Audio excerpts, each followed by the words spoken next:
Este video está presentado por Brian Daimir López Guzmán y Erika Juliana Zugaduque, de la Tecnología en Control Ambiental, el Complejo Tecnológico Minero Agroempresarial SENA.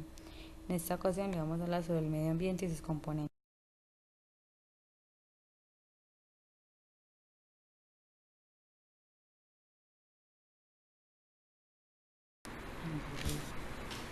Medio ambiente. El medio ambiente es todo lo que rodea a un ser vivo, constituido por elementos naturales y artificiales de naturaleza física, química, biológica, sociocultural y de sus interrelaciones, en permanente modificación por la acción humana o natural que rige o condiciona la existencia o desarrollo de la vida. Estos son algunos conceptos sobre el medio ambiente.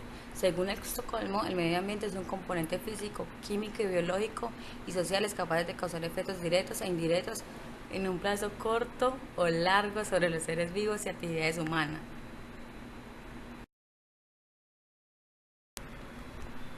Recursos naturales.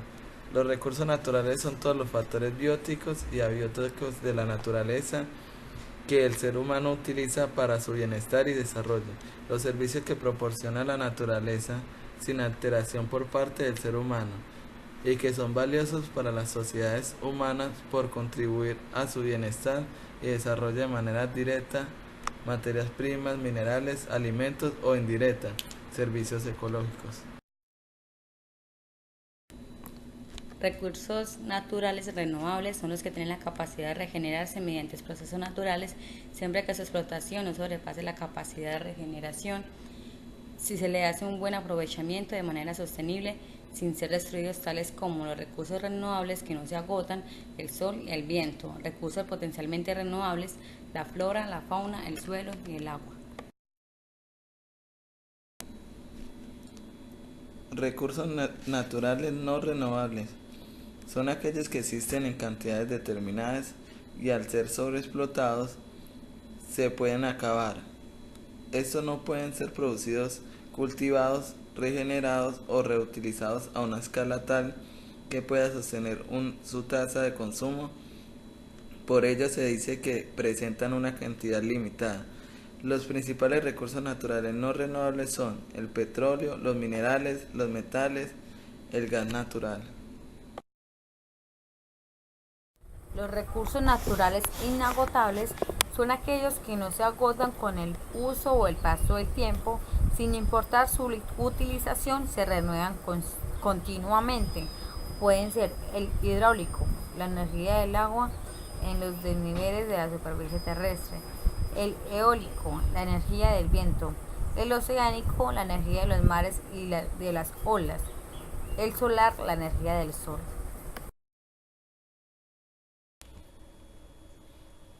En la siguiente tabla podemos ver unos ejemplos de los recursos naturales, ya sean renovables o no renovables, con sus respectivos productos o servicios, como por ejemplo el carbón, que nos brinda electricidad, las plantas, que nos brindan la madera, el papel, el algodón, frutas, verduras, entre otros.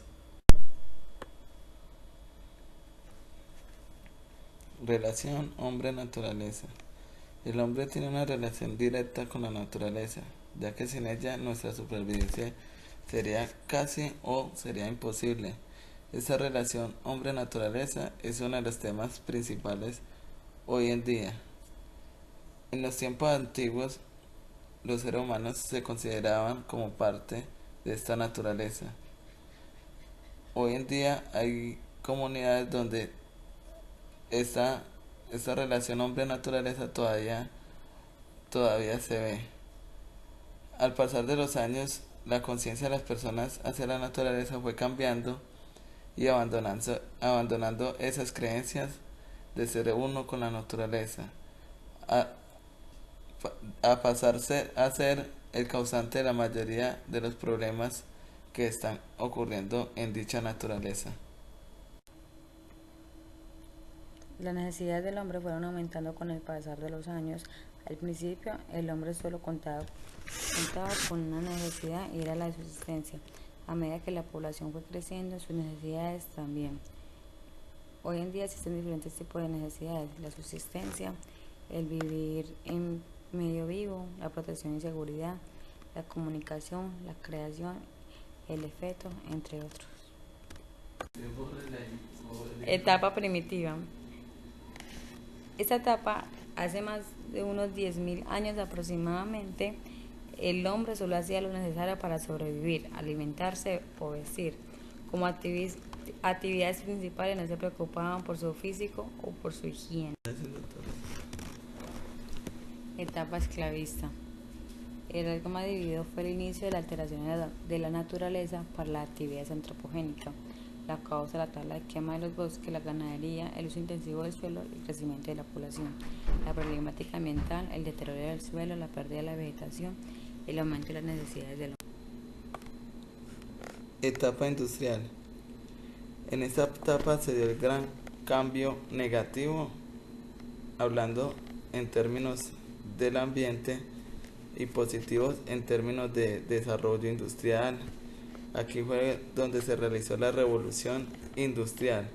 Los cambios principales fueron los científicos, los técnicos, los culturales, en términos de medicina, etc.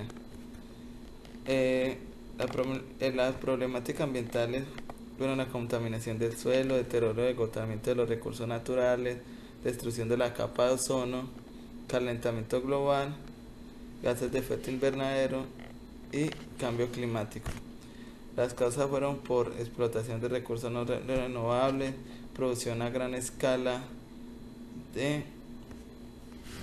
de alimentos, urbanización descontrolada, etc. Etapa industrial desarrollada. Esta etapa empezó a partir de 1950 después de Cristo y su principal característica es el avance de la tecnología, una escala de la explotación en gran masa de los recursos naturales y el desequilibrio ambiental que han generado dicha explotación, que es superar los tiempos de la recuperación de la naturaleza. En la siguiente diapositiva vemos una gráfica de consumo energético mundial con el pasar de los años. Vemos que al principio el consumo energético era solo de biomasa. Después de la revolución industrial, la etapa industrial, se dan otros combustibles como el carbón, el petróleo, pero a menor escala.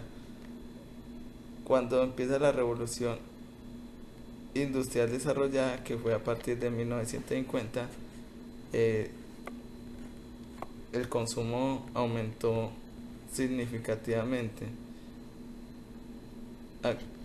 tanto que esos recursos, que algunos son no renovables, están sufriendo gran pérdida.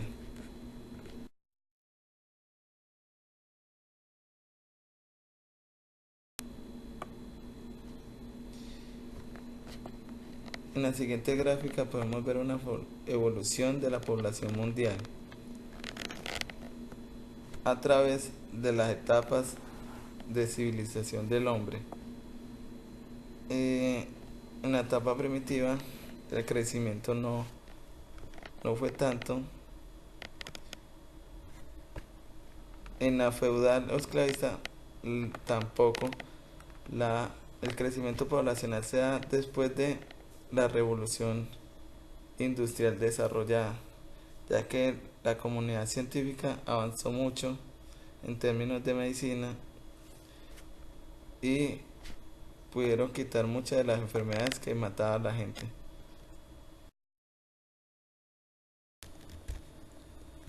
Desarrollo sostenible es satisfacer las necesidades de las generaciones presentes sin comprometer los recursos de las generaciones futuras, por satisfacer sus propias necesidades, procurando el equilibrio entre el crecimiento económico, las necesidades sociales y sobre el medio ambiente.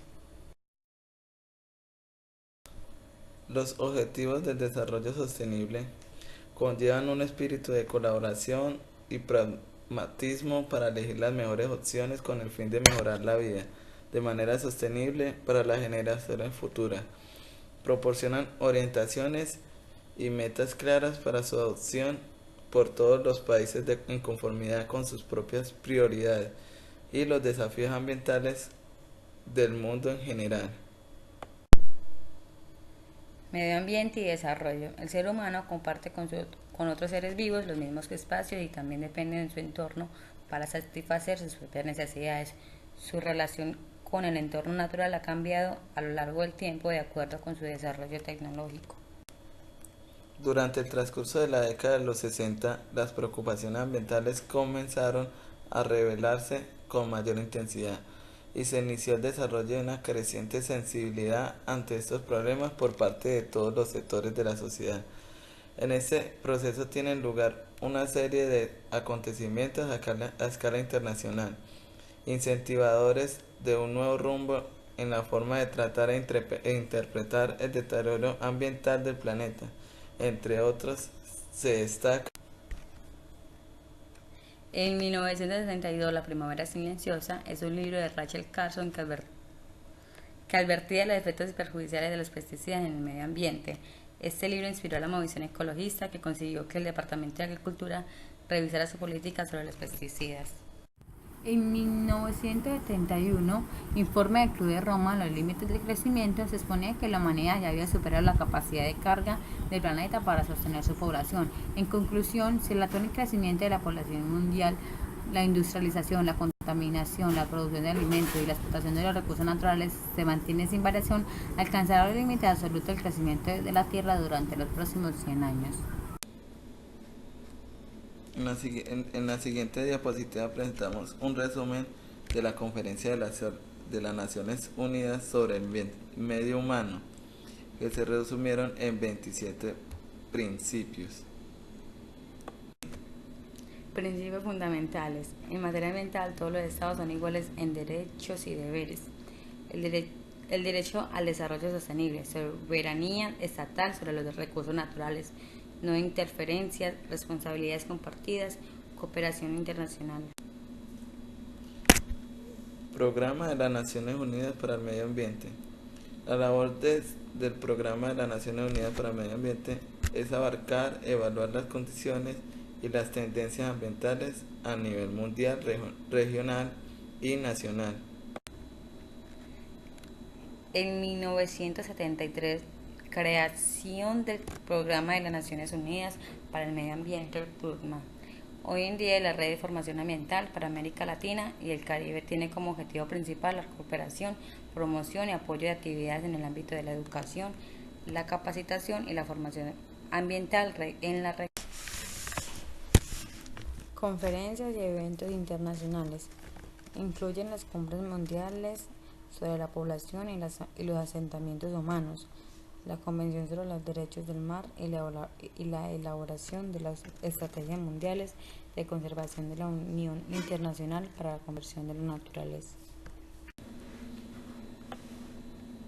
Comisión Mundial sobre Medio Ambiente y Desarrollo. En ella se destacó su concepción respecto a la existencia del medio ambiente como esfera integrada a las acciones humanas y el reconocimiento de la pobreza como uno de los principales problemas con incidencia en el mismo. En 1987, la presentación en la Asamblea General de las Naciones Unidas del informe Nuestro futuro común. El informe plantea las posibilidades de obtener un crecimiento económico basado en las políticas de sostenibilidad y la expansión de las bases de los recursos ambientales.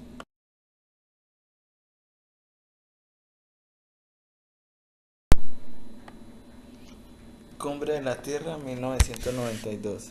Esta cumbre aprobó la Declaración de Río, la que formuló nuevos postulados y principios en la problemática ambiental. La adopción de la Agenda 21, que definió metas a alcanzar para el siglo XXI, y las convenciones marco de cambio climático y de diversidad biológica. Principios relativos a los bosques. Tras la aprobación de los principios relativos a los bosques, se estableció en 1995 un grupo intergubernamental sobre los bosques, en calidad de órgano subsidiario de la Comisión sobre el Desarrollo Sostenible en las Naciones Unidas. Convenio sobre la diversidad biológica. El Convenio sobre la diversidad biológica es un tratado internacional jurídicamente vinculante con tres objetivos principales: la conservación de la biodiversidad biológica, la utilización sostenible de sus componentes y la participación justa y equitativa en los beneficios que deriven de la utilización de los recursos genéticos. La Convención Marco de las Naciones Unidas sobre el Cambio Climático. Desde la Cumbre de la Tierra en Río de Janeiro, 1992, los líderes mundiales se comprometieron a combatir el calentamiento global. Las negociaciones internacionales han continuado. La Convención Marco de las Naciones Unidas fue adoptada en Nueva York el 9 de mayo del 92 y entró en vigor el 21 de marzo del 94. Protocolo de Kioto. En este protocolo de Kioto se habló sobre cambio climático en un acuerdo internacional que tiene por objetivo reducir las emisiones de gases provocadores del calentamiento global. El protocolo de Kioto se aplica a las emisiones de 6 gases de efecto invernadero, que es el principal causante del cambio climático. Entre estos están el dióxido de carbono, metano, óxido nitroso, hidrofluorocarbono, perfluorocarbonos, estado fluoro de azufre. Después de la Cumbre de Río, se transforma cada vez más la tendencia a la interpretación limitada de los problemas ambientales, dirigida a la protección de los recursos naturales en forma aislada. Sin embargo, los países desarrollados no han cumplido a cabalidad los acuerdos de esta reunión, e incluso los Estados Unidos se retrataron en el cumplimiento de los contraídos en aquella ocasión. Huella ecológica es un indicador del impacto ambiental generado por la demanda humana que se hace en los recursos existentes de los ecosistemas del planeta. Su objetivo es una herramienta que el ser humano identifique y corrija aquellas acciones que no aportan a un estilo de vida saludable. ¿Cómo funciona? La huella ecológica funciona a través de una medición que hace un cálculo según los hábitos que usted tiene en su estilo de vida, o tiene un puntaje que es el resultado del equilibrio de la huella. Huella de carbono. La huella de carbono es un indicador que mide el impacto sobre el calentamiento global. Este indicador ambiental es la suma absoluta de todas las emisiones de gases de efecto invernadero causadas directa o indirectamente por un individuo, organización, evento o producto. La huella de carbono se expresa en unidades de carbono equivalente CO2 EQ. Lo bueno de la huella de carbono es que nos indica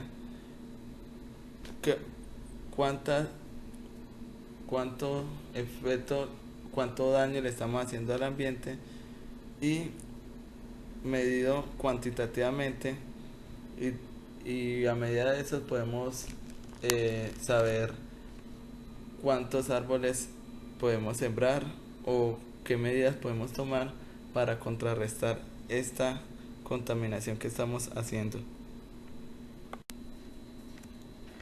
Huella hídrica es un indicador que define el volumen total del agua dulce usada para la producción de bienes y servicios o producidos por una empresa, consumidos o individuos a comunidad. Miden el volumen de las aguas consumidas, evaporadas o contaminadas a lo largo de la cadena de suministro. Causa de la problemática ambiental. A medida que la población comenzó a crecer y aumentar, su tecnología, el impacto sobre el medio ambiente comenzó a ser mayor y más nocivo. El consumismo, la materia prima tuvo un aumento en la producción, y debido a eso es que vemos tanta contaminación y tanta problemática ambiental.